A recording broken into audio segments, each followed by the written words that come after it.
I brought groceries to my sick mother-in-law every week for 2 years.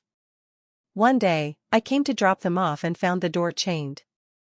Through the crack, I heard her laughing. "She's too stupid to know we changed the locks." My husband was inside. He said, "You're not family anymore." I sat on the steps until dark, clutching that bag of apples. What I did after that night. For 2 years straight, I went to my mother-in-law's house every Sunday with groceries. I work full-time at the bank in town, so my weekends were the only time I could make sure she had what she needed. She's had mobility issues for a while, and Daniel, my husband, said it'd mean a lot if I could help take care of her. So I did. Even though she never said thank you. Even though she never smiled. I did it. I brought her favorite bread. I made her soup from scratch once when she had a cough. I helped her shower more times than I want to remember. She would complain about the water temperature the whole time, like I was her nurse or something. Still, I did it because I thought I was doing the right thing. But that day in October, that day shattered all of it. I remember it was cold. Leaves blowing down the sidewalk. I stopped at Kroger on my way and got apples because she liked slicing them up with cinnamon. I also grabbed 2 cans of tomato soup, some crackers, orange juice, and that damn wheat bread she always asked for. I pulled into her driveway like always, parked next to her busted blue Buick. Nothing felt different. Not yet. I walked up to her front door, groceries in hand. Knocked 3 times like I always did. Pause. 2 more knocks. No answer. I waited a bit, then knocked again. Still nothing. I even called out, "It's me," because sometimes she moved slow. Still quiet. I bent down to look through the mail slot just to make sure she hadn't fallen or something. That's when I noticed the chain across the door. She never used the chain. I knocked again, louder. Then I heard voices. I heard her laugh. "I told you she'd show up. She's too stupid to know we changed the locks." I froze. My hand still on the doorknob. My heart stopped. Then I heard Daniel. My husband. "She's not family anymore." He said it like he was saying he needed to pick up milk. Like it meant nothing. I wanted to believe I misheard. That maybe the TV was on. That maybe it was a joke. But I knew that laugh. I knew that voice. They were standing right inside that house, talking about me like I was some pathetic girl who couldn't take a hint. I backed up slowly. I sat down on the concrete steps, still holding the bag. My hands had gone numb. I couldn't even feel the apples pressing into my arm anymore. I didn't cry. I didn't say anything. I just sat. And sat. Neighbors walked past. A dog barked down the street. The sun dropped behind the big oak tree across the road. I didn't move. After a while, the porch light came on. That's when I knew they saw me.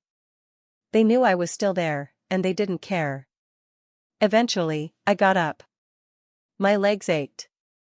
I got in the car and drove back to the apartment, our apartment, though I guess it never really felt like mine. I didn't even turn on the lights. I sat on the bed with the bag still in my hands. I opened it up, and one of the apples had cracked down the middle. Split from how tightly I had been gripping it. And something inside me shifted. I wasn't angry. Not yet. I was just hollow. Empty in a way I'd never felt before. That night, I didn't sleep. I sat up and thought about every single time I'd bent over backward for Daniel. How I'd stood by him when he lost his job. How I'd taken care of his mother like she was my own. How he told me I was being too sensitive whenever she insulted me. "She's old," he'd say. "She doesn't mean anything by it." That night, all those moments lined up like little pins in a row. And I knew I had to do something. I didn't want to scream. I didn't want to cry. I wanted them to regret it. Slowly. Deeply. So I started planning. The next morning, I called in sick to work. My voice cracked on the phone. I didn't have to fake anything. I really did feel sick, just not the kind anyone could treat with Tylenol. I spent the whole day sitting at the kitchen table, notebook open, pen in hand. I wasn't writing anything poetic. No diary entries. Just names, dates, details. I started with money. Daniel's name was still on our joint account. I checked it, he'd taken out $600 the week before. I never saw a dime of it. He hadn't paid rent in 3 months. I'd been covering everything. I kept digging. I checked our credit card statements. That's when things got worse. Hotel charges in town.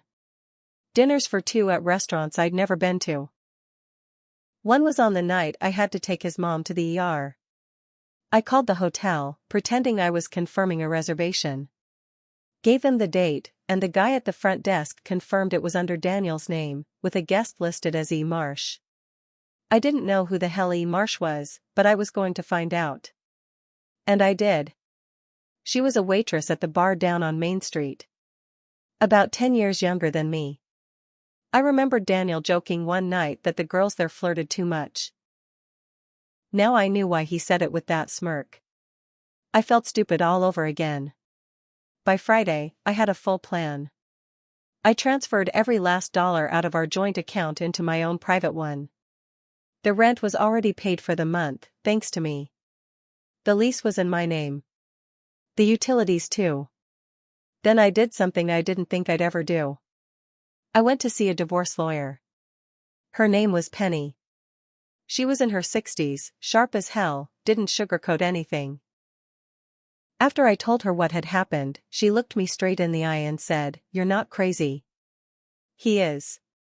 And you're about to win. I filed for divorce that day. Quietly. I didn't tell Daniel. Not yet. The next week, I went to work like normal. Came home like normal. Didn't change a thing. But on Saturday, I did something I'd been holding off for a while. I went back to his mother's house. Not to bring groceries this time. I waited until I knew she'd be out. She always went to church bingo at 3 p.m. sharp. I parked around the corner and walked up the alley. The back window in her laundry room was always left unlocked. I knew because I'd cleaned it dozens of times. I slipped in easy. Quiet. The place looked just like I remembered. Except now there was a pink toothbrush on the bathroom sink that didn't belong to anyone I knew. The same cheap perfume I smelled on the bank statements was sitting on the dresser. They'd moved her in. That waitress girl. I didn't break anything. Didn't steal. I wasn't stupid. I was smart. I took pictures. Of her things. Her mail on the counter with her full name. Her purse hanging next to the door. Then I left. No one saw me. I sent the pictures to Penny the next day. Along with a note, they're living together in his mother's house. Thought you should know. That started something I didn't expect. Penny called me that evening. Do you want to go the quiet route? Or do you want to burn him to the ground? I said, burn it. She laughed. Then let's go. 2 weeks later, Daniel finally showed up at the apartment. I was home. Folding laundry. Calm. He let himself in with his key, like nothing had changed. Like he hadn't told his mother I wasn't family anymore. He looked surprised to see me. Hey, he said, all casual. I just came to grab a few things. I didn't even look up. Sure. He went to the bedroom. I heard drawers opening, hangers clattering. Then he came out holding a duffel bag and said, I figured we could talk soon. About how we move forward. I stared at him. Move forward? He gave me that tired, fake smile. The one I used to think meant he was trying to be gentle. I mean, things aren't working. You know that. I think we both just need time. Maybe space. I walked over to the table and pulled out a manila envelope. Slid it across the table toward him. He looked down at it and didn't touch it. What's this? Divorce papers. Filed already. You've been served. He didn't say anything. I could see the blood drain from his face. You can leave the key, I said. Come on, Rachel. This isn't how we should do this. You already did it, Daniel. I'm just cleaning up. He tried to talk again, but I walked away. Into the bedroom. Closed the door. He left the key on the counter. I heard the front door shut a minute later. I thought I'd feel better. But I didn't. Not yet. That night, Penny called. We've got more. Turns out, that girl he was shacking up with, Emily Marsh, full name now confirmed, had a record. Nothing major. Just a couple of charges from her early 20s. Petty theft, possession. She'd cleaned up, but it was enough to rattle his mother if she found out. So I made sure she found out. I mailed her a little care package. A manila folder with photocopies of Emily's record, screenshots of hotel receipts, and one final note: this is who your son threw away his wife for. Enjoy the apples. I never heard back. But I know she got it. Because a week later, Daniel texted me. You didn't have to involve her. I didn't reply. But that's when the best part started. Daniel tried to fight the divorce. Claimed we were still working on things. Claimed I blindsided him. Too bad I had everything saved. Texts. Photos. Bank statements. The fact that he was cohabitating with another woman while still married to me? That was gold. Penny brought it all to court. And she found something else. That $600 he withdrew? He used my name to authorize a transfer. He forged it. Signed my name. That opened a whole new door. Fraud. It wasn't major enough for jail time, but it was enough for financial penalties. Enough for me to get a bigger cut in the divorce. And enough for his new girlfriend to learn who she was really dealing with. But here's the thing. That still wasn't the revenge I wanted. What I wanted was to make them feel small. Embarrassed. Unstable. So I did one last thing. I called her job. I didn't lie. I didn't make anything up. I just told the truth. I called the manager of the bar where Emily worked and said I was going through a divorce, and the woman my husband left me for had been living with him while he was committing financial fraud. I said I didn't want to cause trouble, but maybe they should be aware. After all, someone with a record handling cash and tabs? The manager got quiet real fast. I knew that bar. They didn't like drama. They'd drop anyone who became a problem. 3 days later, Emily was let go.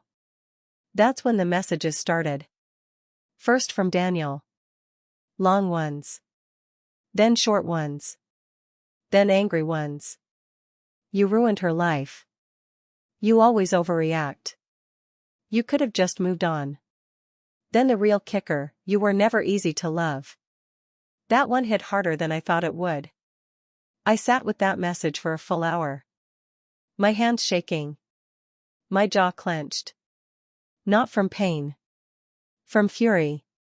Because after all that, after the lies, the cheating, the betrayal, he still thought I was the problem.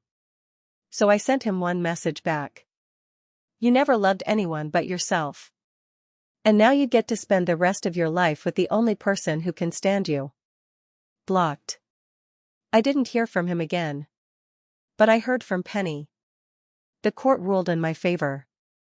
I got the apartment. I got the savings. I got a chunk of his retirement fund since we'd been married long enough. He got nothing.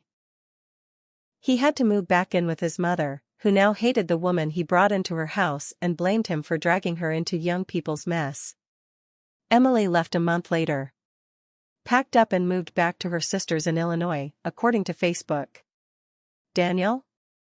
Last I saw on a mutual friend's feed, he works part-time at a hardware store now. No car. No girlfriend. No savings. And me? I took time to heal. I saw a therapist. I stopped blaming myself. But I never forgot what they did. That moment on the porch, sitting with that bag of apples, hearing them laugh about me like I was trash.